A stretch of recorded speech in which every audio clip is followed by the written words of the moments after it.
Hi, this is Emma Willis. And I'm Helen Christoni. Welcome to our Make Time podcast. We are two women on a mission to uncover the secrets of making time for everything. From work and relationships to our brain, body, and beauty, we'll explore it all and share it with all of you.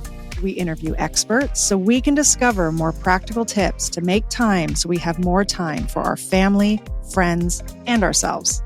So join us as we chat with incredible guests who share their expertise on all the ways we can learn to make time, especially for you.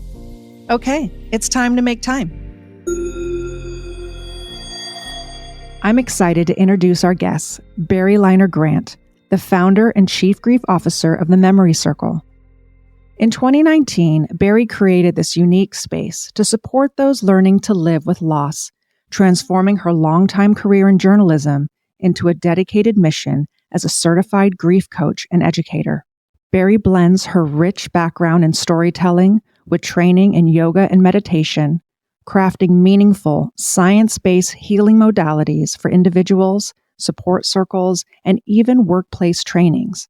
Her compassionate work has earned recognition from outlets like The Washington Post, Psychology Today, and Maria Shriver's Sunday paper. Her journey is deeply personal. After the sudden loss of her mother, Helen, in 1993, and more recently, the passing of her father, Neil, after a decade with dementia, Barri channels her own experience of grief into helping others find hope and healing. So let's make time for Barri and grief. We are so excited to welcome Barri Leiner Grant to the Make Time podcast. Welcome to the show. Hi, so nice to have you on. So good to be with you. So this kind of is very interesting how this sort of came to be. So Helen and I were talking about, maybe we should just get together and do a podcast, the two of us, and we'll talk about grief. I'm going through something that's called anticipatory grief. Helen is walking through grief. Yes. And we thought that we could get together and do something like that. And then all of a sudden, here comes Barri, enters stage left. And Barri, can you tell us a little bit about you? Sure. I lost my mother, Helen, in 1993, and no one said grief or grieving back then. So I just returned to work. And then over the years, I realized what I really could have gained from paying attention, from tending to my grief. And I became super curious about it. I was a journalist and worked at the Chicago Tribune at the time. And with that kind of curiosity and knowing that there were so many people out there who had experienced loss, that I felt like I was the only one who had lost a mom. But of course I knew otherwise. And slowly I started doing peer guided work, which was just to collect some other motherless daughters and do events around the beginning of May, when Mother's Day would start to creep up, and it was sort of painful. And I thought, well, why don't we just take back the night? And then people came in whispers and said, do you think you could do this for child loss? And do you think you could do this for father loss? And do you think you could? And I thought, well, I better get my training on. And so I did several certifications. Which is so fascinating. What I learned along the way is that most clinicians and doctors don't have any professional grief training in their programs. Sometimes it's an elective in death and dying, which really surprised me. So trainings upon trainings, I, in earnest, left my full-time work and created what I call the Memory Circle, which is a virtual space and also in-person space where we meet one-on-one, and also in grief support circles that support death and non-death loss. I have to take a deep breath here. So you were just saying that you were a motherless daughter, and it just kind of dawned on me that I'm a daughterless mother. And, I've never kind of turned that around right there. So, I'm just really grateful that you're here. This is a, people don't talk about grief. It's not normalized. And until you get there, you really don't understand the levity of just the void that exists around grieving. And so I'm just really excited that you're here on the show to talk with us today. The first thing I would say that is a practice that I've grown accustomed to is, what is your daughter's name? Bella. Bella. Thank you for sharing. Yeah, I used to say very hurriedly, like, my mom died. Like, I didn't want to make anybody else sad. And these conversations were not happening freely. We're such a grief illiterate society, and we're so avoidant of anything that, might make anybody else sad. I didn't even want to be the sad girl in the room. And until I started talking about it and realized how much it opened up the conversation and made us all feel like we had a place and space to discuss this. Like, it is a part of all humanity. It's going to happen to all of us. It's the most human thing, as human as birth. It's just that we've made it so sad and quiet and not able to have the kind of conversations that we should and be able to talk about our people. We love them. We lost them. We love them. We want to talk about them. So that's a question I always ask. Tell me their name. So what is the most important thing that you really feel that grievers or someone grieving needs to make time for, and why? I call it grief tending, right? What the grief that comes to us, we didn't ask for it, but the way, and we had no control over it, but the way that we show up for it, that we have control over. So I call it grief tending, showing up on purpose, with purpose, to tend to your grief. And that can show up in many, many ways, but really like penciling it in, making time and space for it, whether that's in a therapist's office, whether that is creating a journaling practice, whether that's ritual, but making space and time for a grief tending practice. Would you say this is something you do? You would suggest someone do it daily, weekly, just whatever feels right? I think it's whatever feels right to you. I think it's very hard in acute grief. It's very hard in the early days of death loss. I would say it's very hard.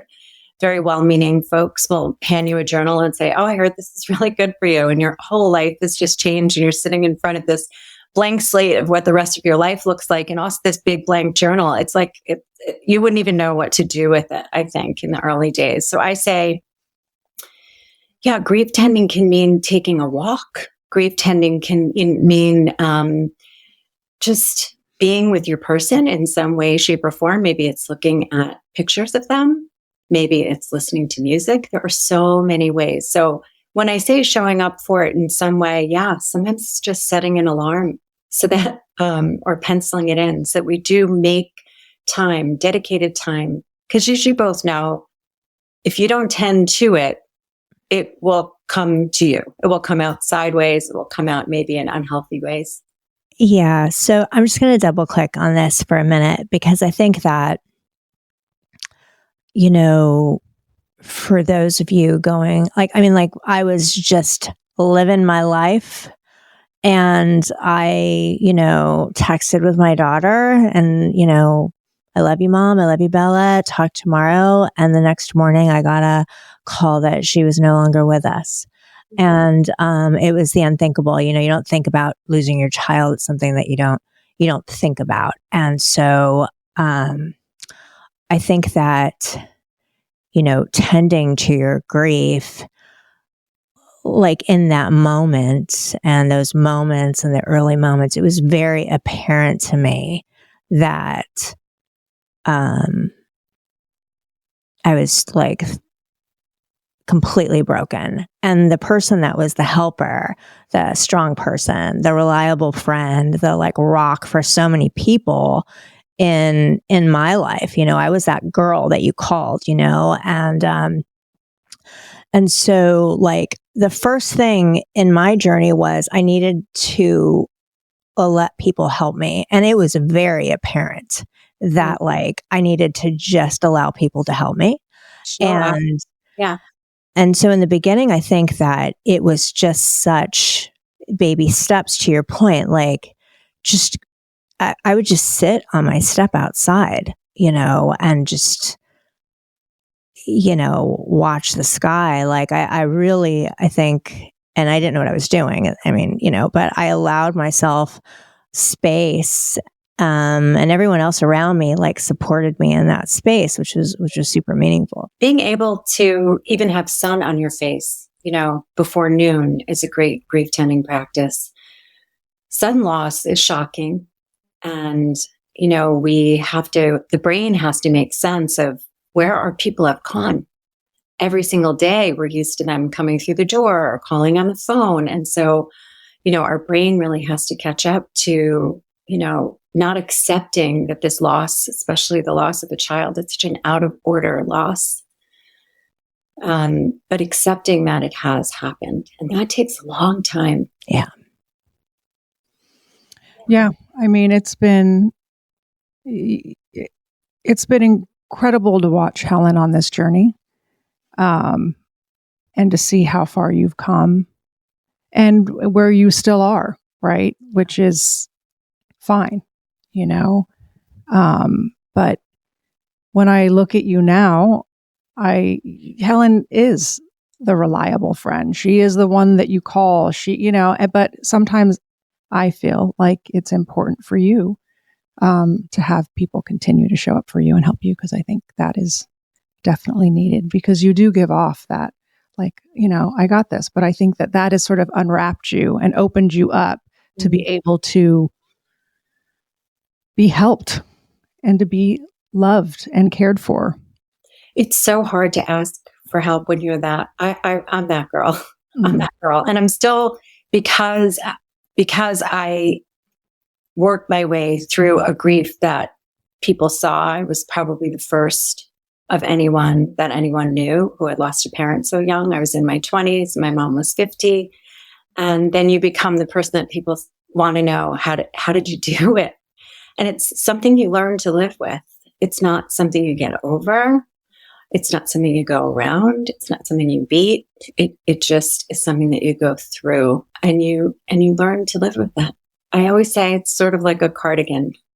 Some days it's itchy as hell, but it's there. Some days it's wrapped around your waist and you can hardly imagine that it is still there, for the moments that you are living life, and it's not, wholly apparent to others. And then sometimes I think it's like the single button at the top of the neck, and it's like a superhero cape, because you really learn to overcome so much that you couldn't even fathom. Yeah. I mean, I think like for you and me, I think it's really, before Bella passed away, I mean, you were going through it, you're going through it and still are. And I think that, as Emma's friend and business partner, I was rallying around her through this time, I mean, it was, and still am, every day. And I think that when Bella passed, it really it's, we were able to now we have a togetherness, in our circumstances. That's this thing called life, and we, I think that it's just been really great to have Emma, and we can show up for each other. She's shown up so much for me, and I try and show up for you, and I think that I think what I'm trying to say is that it's important to have this community, your people, and, Emma's and I's relationship was one thing. And then, when Bella passed, now we're journeying, together, unfortunately and fortunately, because of our circumstances. Because we have this common thread. Yeah.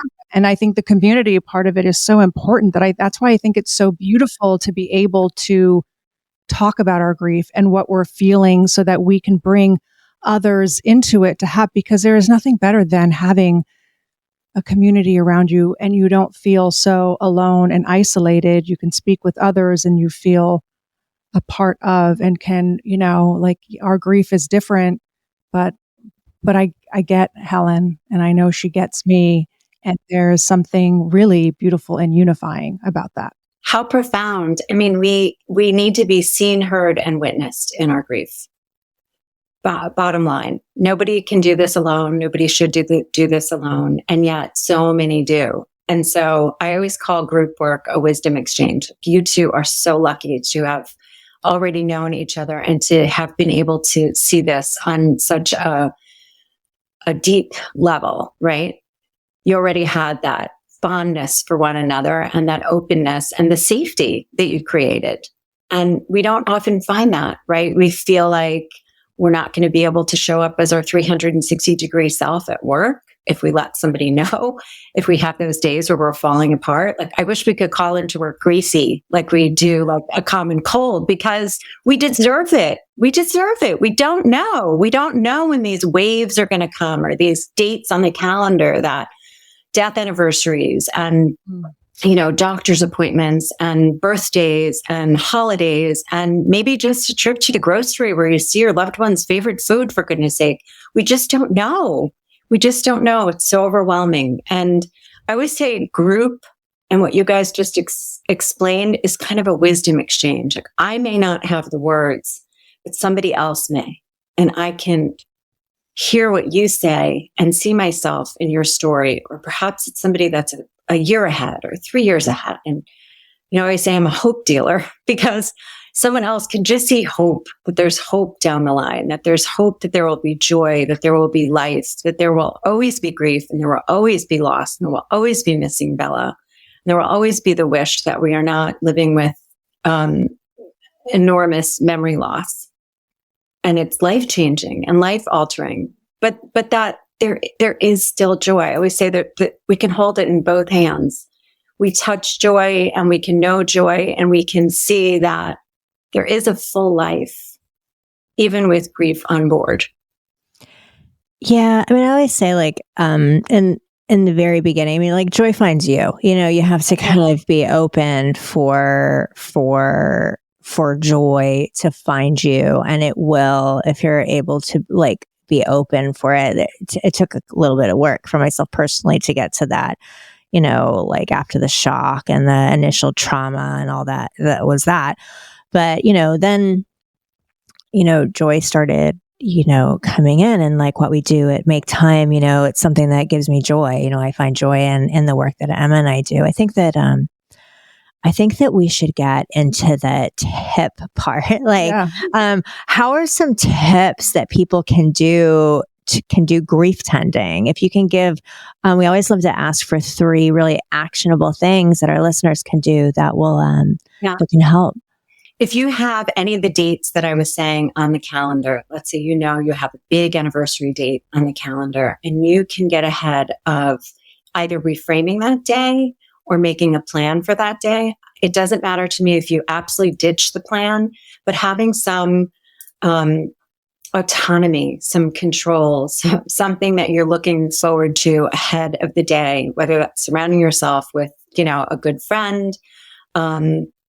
Maybe, on my mom's birthday, we buy something at discount. She was like an Olympic discount shopper. And so we buy something discount on her birthday.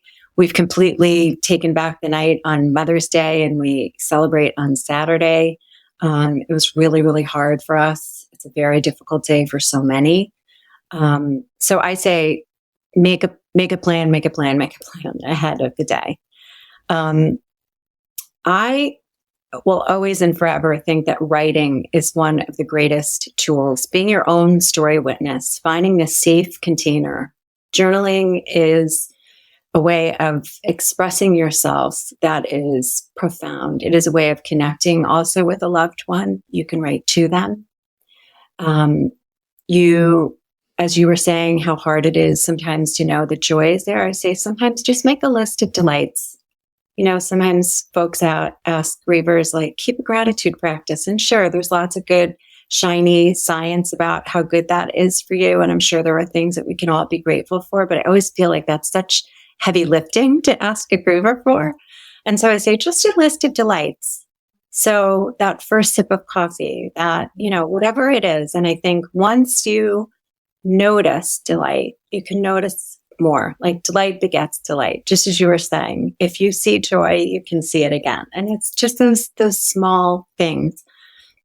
I would say, lastly, find your support system. Find your support system. It might be a whole new group of people, and that may not be your regular friend group. They may not understand wholly or fully. And so that might be finding a grief support group. That might be finding just one other person that you feel really comfortable texting, a check-in.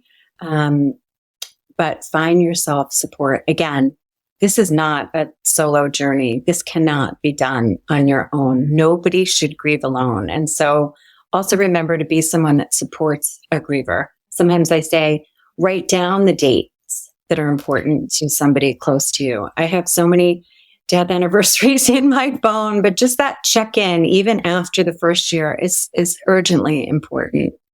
Can you give a couple of other? I think that's so important for people to know. How can they be supportive to someone that's just lost someone? Yeah, I always say cooks. Like if you don't want me to cook for you, but if you cook, you're the one that shows up with the casserole. I'm the one that sits next to you and just sits in the muck. This stinks. This sucks. This is the worst. But I'm just gonna sit with you and companion you through this.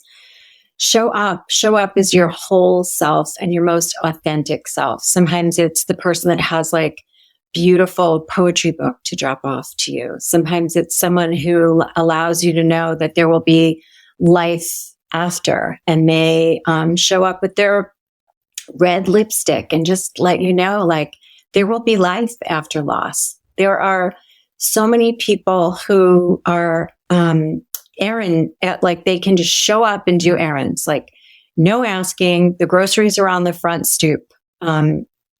Monday or Wednesday, would you like me to drive the kids to school? Like the worst thing you can say is let me know, even though it sounds so generous. Let me know what you need. A griever doesn't know what they need. Folks who are not accustomed to asking for help are not going to suddenly be the ones that are creating spreadsheets full of ways that you can show up for them. The one thing that I like that's so easy for folks to do is you can text and say, I'm checking in on your heart. No need to text back. Give them permission to not have to do a thing, but to just know that you're there. And we can all do that. Saying nothing is unacceptable. It's the worst. So if it feels hard for you to show up and say something, pop a card in the mail. Pop a card in the mail. Ladies, we want to invite you to join our Make Time movement to prioritize your brain health. The Make Time community empowers women to focus on making time for themselves and will provide you the tools and resources you need for your brain, body, and beauty in that order. Your brain is your most valuable asset, and it's time we all treat it that way. Join us at maketimewellness.com.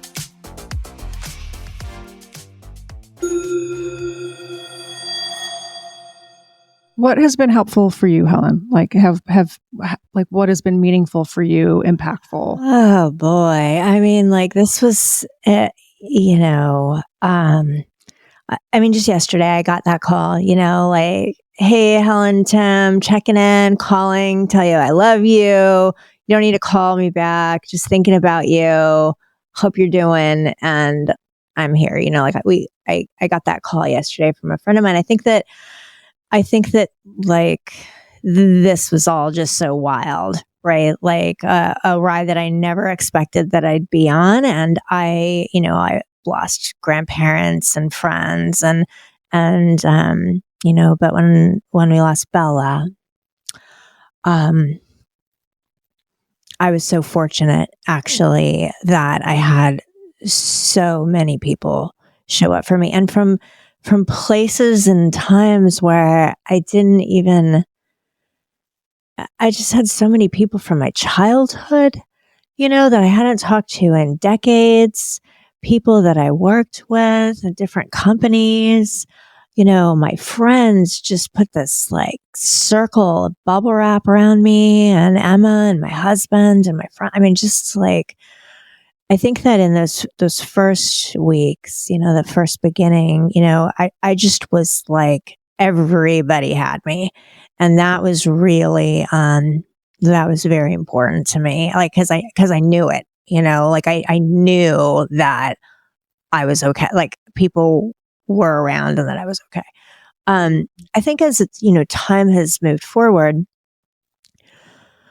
unfortunately, grief changes your entire world. You lose someone and your whole entire world changes. And that is my experience. And I have like beautiful, strong friendships, and I've lost people. I've lost a lot of people in addition to losing Bella.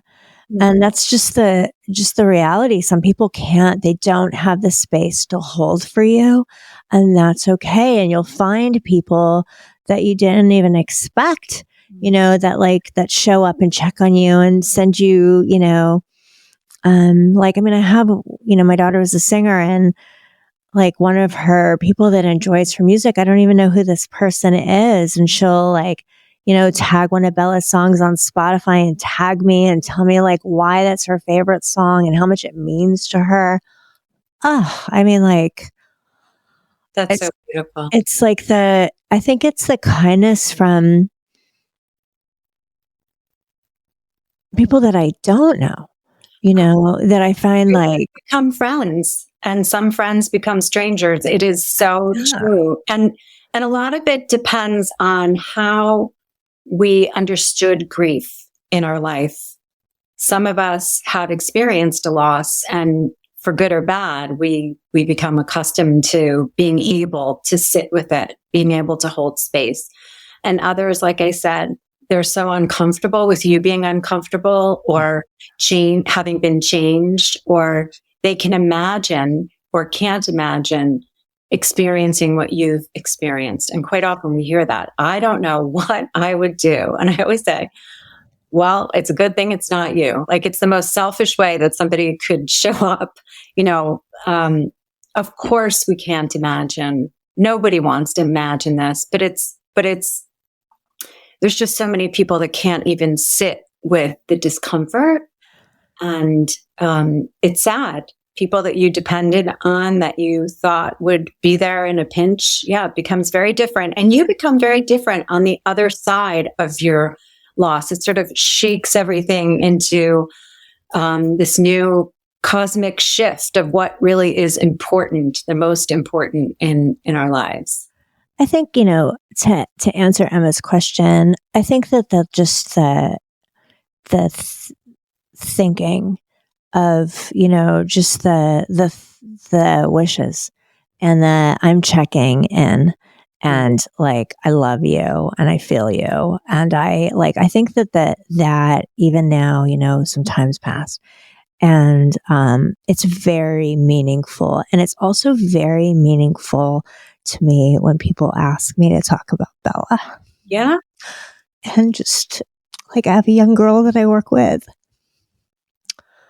and she was just like, tell me about her, It's the best.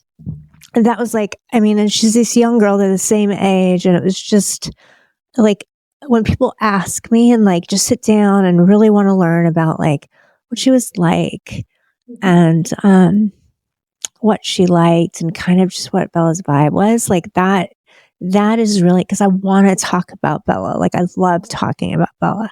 And I talk to Bella every day, and she still has this profound impact on my life. Like, every single day she shapes me, and being her mother shapes me. And so I think when people just that don't know me, who I come in contact with, like, and just,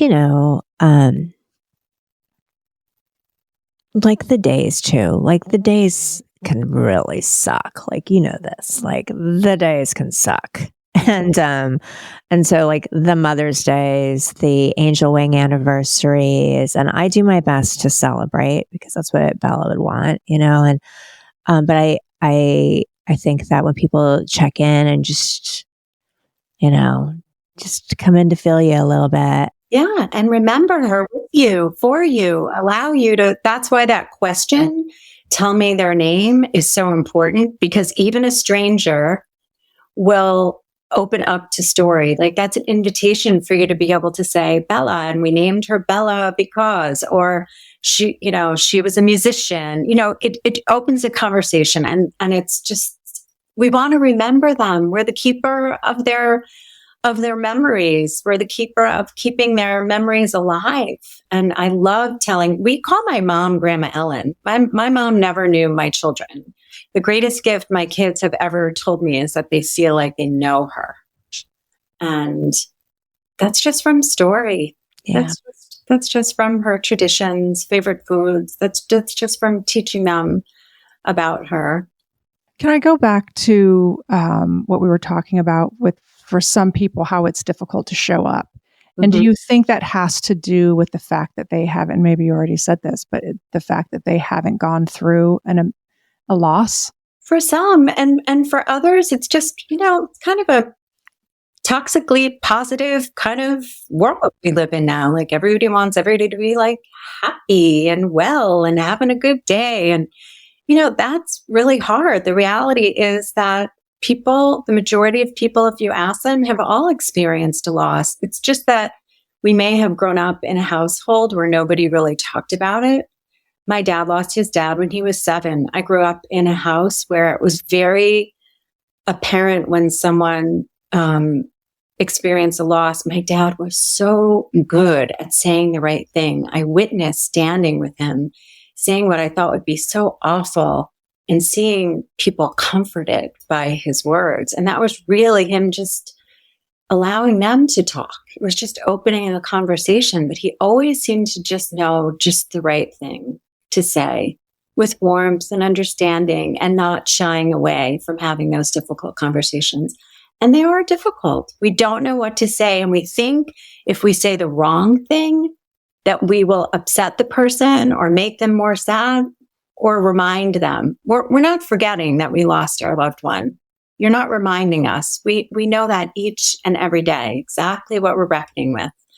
You're not reminding us. When you don't speak about them, it's just the hollowest echo.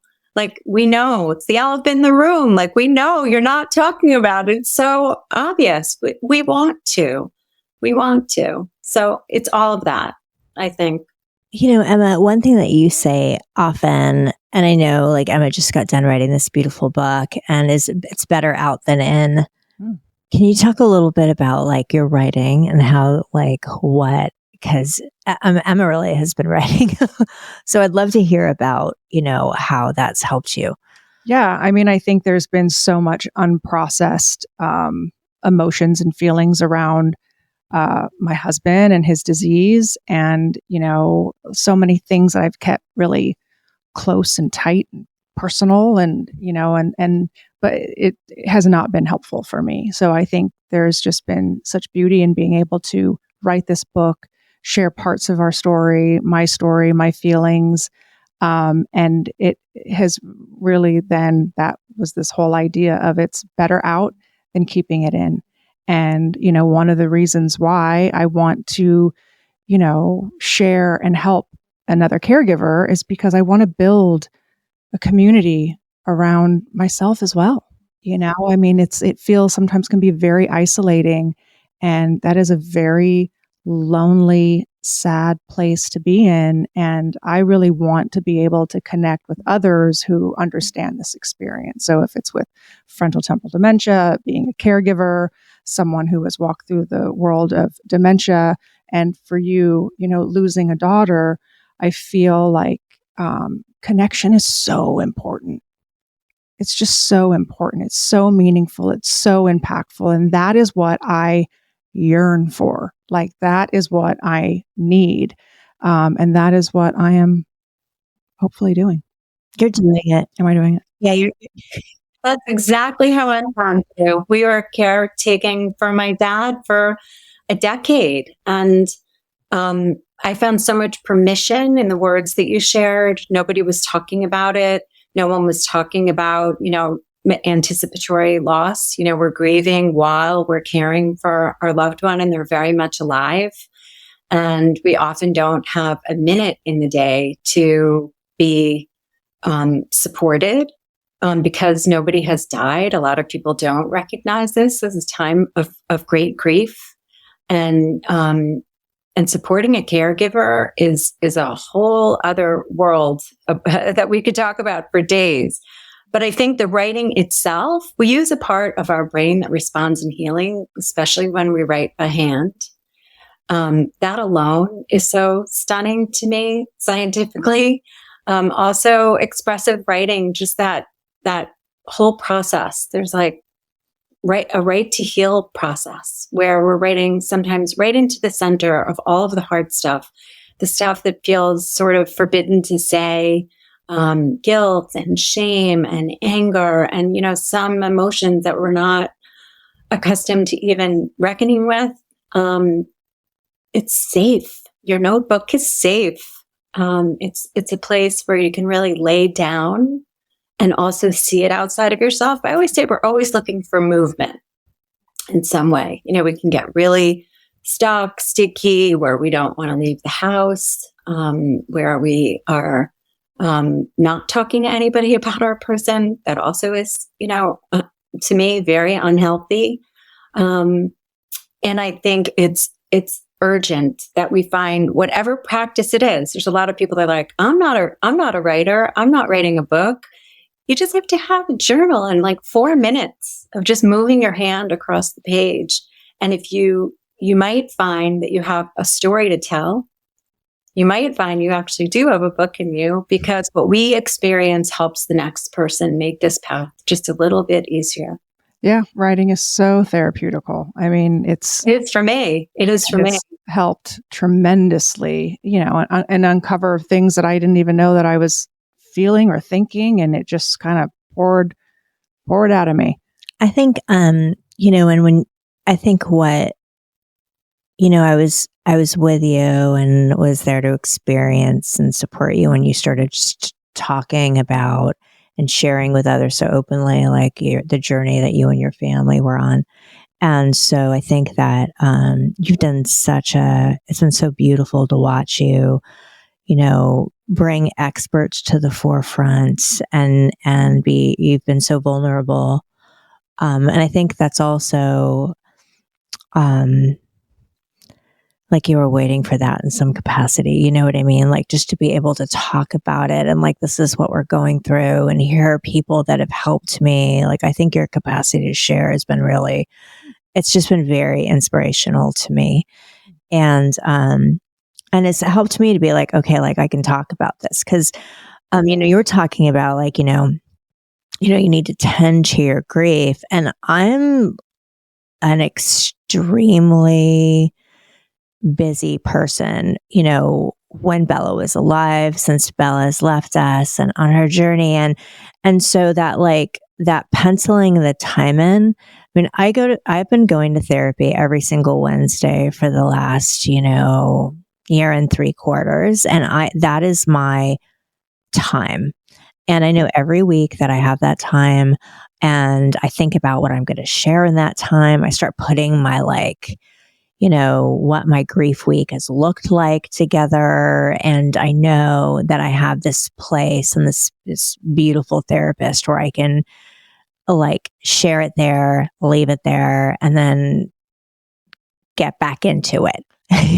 And that's what I do. Yeah, that's exactly what grief tending does, though. If I know I have 4 minutes, 6 minutes, 15 minutes, whatever it is you do to set yourself up. Sometimes I light a candle and I do a little bit of writing, and then I blow the candle out. And that's my time to be with it. Maybe it's a crying time. Maybe it's the therapist's office, whatever that is for you. But I think when we do make that space, we allow it to take up space in our lives so that it doesn't come over us. And it still will. It's just a way, like you said, you think all week, where am I going to put this? Something comes up. You're like, oh, on Wednesday, this is what I'm going to tell her. That can also go in the notebook. I always say, like, how is my grief today? Can be your daily prompt. And all you need to do is write down, how is my grief today? Could be a few words to check in. It's not how long you spend. It's that you do spend a little bit of time just checking in. Where is it showing up in my body? Yeah, tending to it. You got to tend to it. Yeah. Love that. Yeah. I'm going to double click again. Go. So I think also planning. I know that like you're so there for me. Like Emma's always like, okay, what are you doing on Thanksgiving? Like, what's going on? Like, talk to me about it. And I mean, I need to make a plan to go into a Sephora.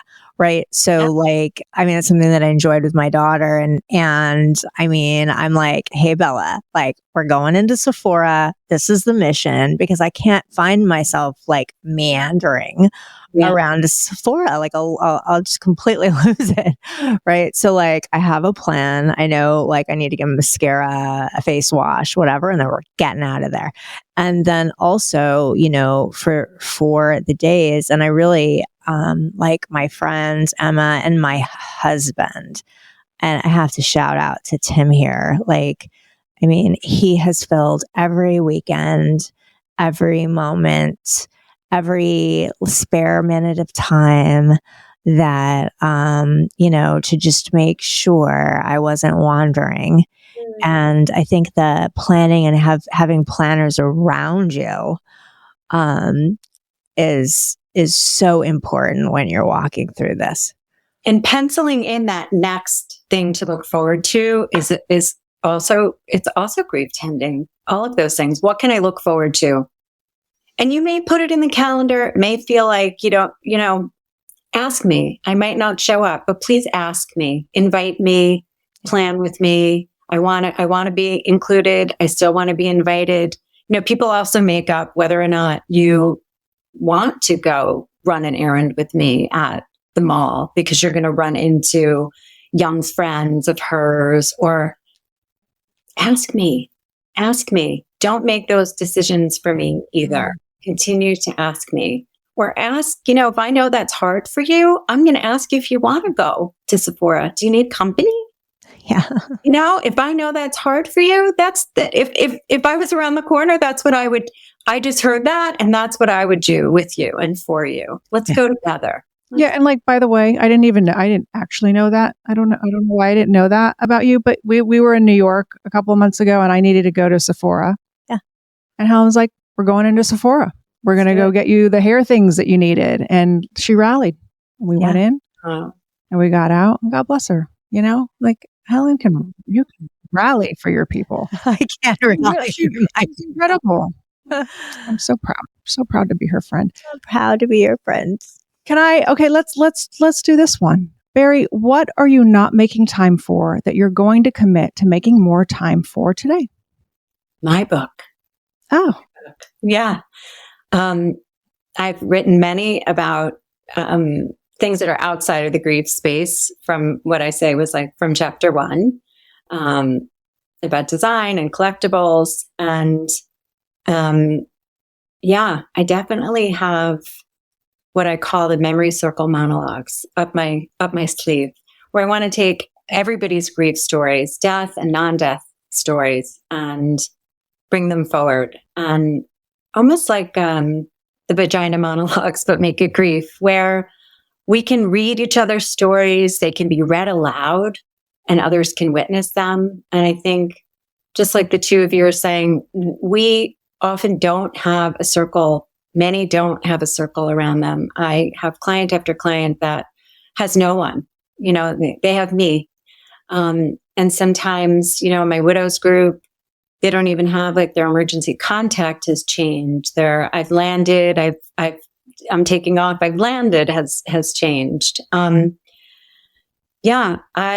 I think seeing a little nugget of something in someone else's story that you can see yourself in, I think that's the camaraderie that you're saying. So whether or not it is actually a group around you, sometimes it's just those words, like those Me Too moments where you're like, oh, I feel that way too. And you feel this sense of relief and also this beautiful sense of connection. So I'm really going to make a concerted effort. I write a lot about grief for clients. I write a lot about my mom. I write a lot to my mom. That's one of my grief tending tools. I write to her so that I can include her in my day-to-day. I want her to know what's going on. And that's a really connective way of keeping her alive for myself.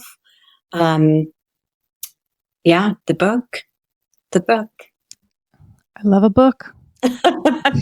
I love a book too. And I have to say, from someone who's out there, the nuggets that I get from people that have written books about grief have been very meaningful to me. And I'm a big supporter. So I hope that when you write your book, I'd love to have you come back. We can talk all about it. So sweet.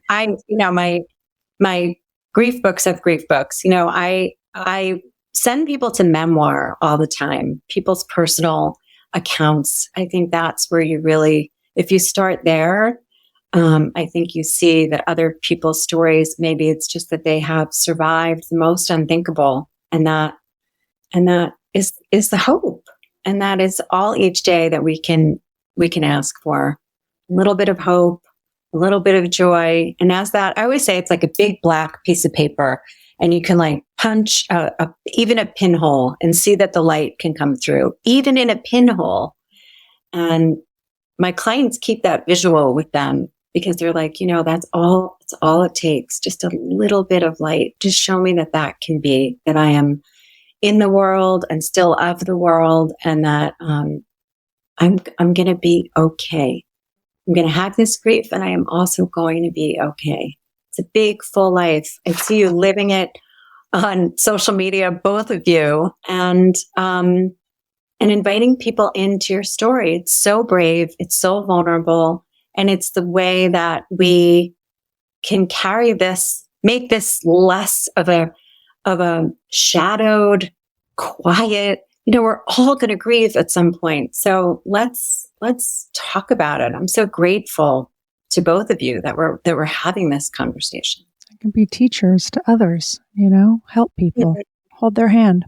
Yeah. So, for people who are learning about grief, going through grief, whether it's anticipatory or they've lost someone, or they just have, perhaps they've been carrying it around for so long. And how do they find you? How do they find me? I'm the Memory Circle everywhere. TheMemoryCircle.com, at the Memory Circle on Instagram. I answer all the DMs. I'm the mailroom. I want to be the one that meets you, that talks to you. I hold groups. They meet in 6-week sessions. I always think it's so nice. We begin and we move through together. We have a beginning and an ending for every 6 weeks, and they come back and we can continue. But I love that we move through sort of like the opening our hearts and cracking us open, and then, coming to something where we decide in that 6-week session how we want to carry forward and what we want to leave behind. Like you said, well, can I just rest right here? Whether it's group or a one-on-one or an in-person writing group. And I also do retreats. And that's really when you just like come for 3 days, 4 days, and really talk about grief tending, really just check out of life and check into full-on grief tending support. So before and I love this is our longest podcast that we've ever done. Emma and I are, we're making time. So we get right in and right out. We're out.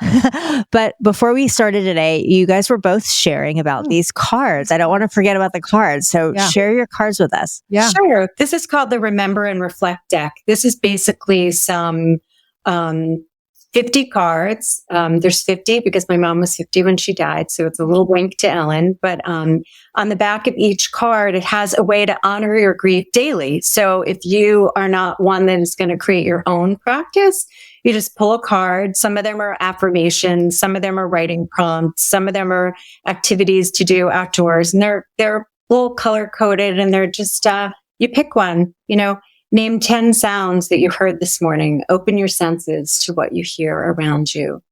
They're simple. They're things that I share in circle. It's sort of like Barry-isms. They come in this little cute drawstring pouch. And you just pull one. Sort of like a little inspiration deck. I just bought 5 of them because I was like, I just thought, when someone passes, I don't know. I just felt like it would be something nice. Send a card That's and what send made that it. deck. That's what I thought. That's what I made it, Emma. People were like, what can you send to a griever? And I always say, just send the deck. And you just, when they're ready, you just keep it by your bedside. It's a little inspiration and easy. Yeah, I loved it. Oh, I'm so glad. Yeah. Well, Barri, thank you so much for coming on today. This was super meaningful, and I'm happy that it's an important conversation that we need to be having. Yeah, thank you so much, really. And thank you so much for what you're doing in the world. It's so needed. And I just thank you for your work. And I'm so glad that we're able to make time with you here today. Thank you both. Thanks for joining us today. We hope that listening to our podcast has empowered you to make more time for yourself. So make sure to subscribe, please leave a review, and share with a friend who could use a healthy reminder on the importance of making time. And make sure to keep tuning in as we will continue to bring on incredible guests to share their Make Time tips on our upcoming episodes. And come say hi over at Make Time Pod or visit us at maketimewellness.com. Until next time, make time.